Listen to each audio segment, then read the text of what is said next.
नमस्कार दोस्तों, स्वागत है आपका हमारे चैनल पर। आज का सवाल बहुत ही इंटरेस्टिंग है। पूर्णिमा के दिन बैगन खाना सही है या गलत? कई लोग पूर्णिमा का व्रत रखते हैं, सत्यनारायण पूजा करते हैं, लेकिन बैगन की सब्जी बन जाए तो कंफ्यूजन हो जाता है। आज हम शास्त्र, परंपरा और तर्क से पूरा सच जानेंगे।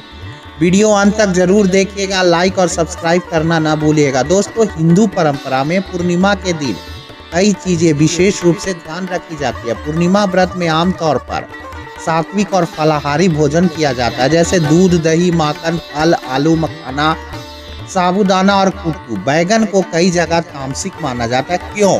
क्योंकि यह जमीन के करीब उगता और कीड़े मकोड़े आसानी से लगते हैं। कई पुराणों और परंपराओं में बैगन को व्रत उपवास में अवॉइड करने का सलाह दिया जाता है। एक पुरानी मान्यता ऐसा है दोस्तों कि बैगन के जो बीज है वो पेट में लंबे समय तक रहता है। कुछ कहता है कि 7 दिन, तो कुछ कहते हैं 27 दिन। अगर इस दौरान कुछ हो जाए तो आत्मा को गति प्रभावित होती है। इसी वजह से पूर्णिमा, एकादशी, प्रदोष या श्राद्ध के दिनों में कई परिवार बैगन बिल्कुल नहीं छूते हैं। खासकर गुरुवार वाली पूर्णिमा पर तो कुछ लोग इसे पाप मानते हैं।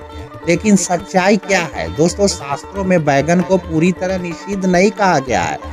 कुछ पुराण में चातुर्मास या विशेष काल में बैगन त्यागने की बात है, लेकिन हर पूर्णिमा पर सख्त मनाही नहीं है। आधुनिक समय में ज्यादातर पंडित और ज्योतिषी कहते हैं कि अगर आप सख्त व्रत रख रहे हैं, पूजा पाठ कर रहे हैं, तो बैगन को अवॉइड करिए, सात्विकता बनाए रखिए। अगर सिर्फ पूर्णिमा की पूजा और आप सामान्य भोजन कर रहे हो तो थोड़ा बहुत खा सकते हो, कोई बड़ा दोष नहीं लगता है।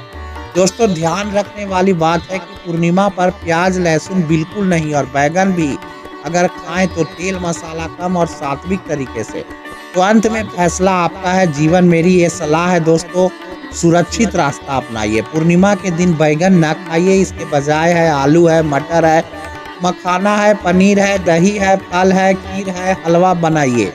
व्रत की पवित्रता बनी रहेगी और मन भी शांत रहेगा। अगर बहुत मन करे तो शाम को चांद निकलने के बाद थोड़ी मात्रा में खा लीजिए, लेकिन अगले दिन पूर्णिमा व्रत का पालन सही से करिए। याद रखिए, व्रत का असली मकसद शरीर और मन की शुद्धि है।